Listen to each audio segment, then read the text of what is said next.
Quant à l'évangélisation, la peur est mauvaise conseillère. Elle conduit souvent à se replier sur soi et sur les siens, comme les disciples au Cénacle après la mort de Jésus, Jean 20, 19. Mais le Christ vient briser les verrous de la peur. La peur conduit au reniement comme Pierre après l'arrestation de Jésus, Jean 18, 27. Mais l'amour prévenant du Christ vient nous restaurer dans notre dignité d'enfant de Dieu. La peur conduit même à être effrayé par la puissance de l'action du Christ. Le vivant, Luc 24, 37. Mais alors le Christ nous donne sa paix.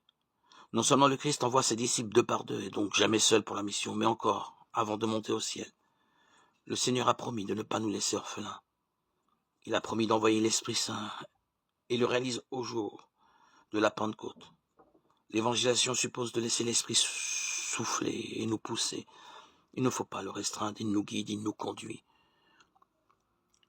Celui qui annonce l'Évangile doit toujours se rappeler que l'Esprit de Dieu habite en lui, mais aussi en celui à qui il est envoyé.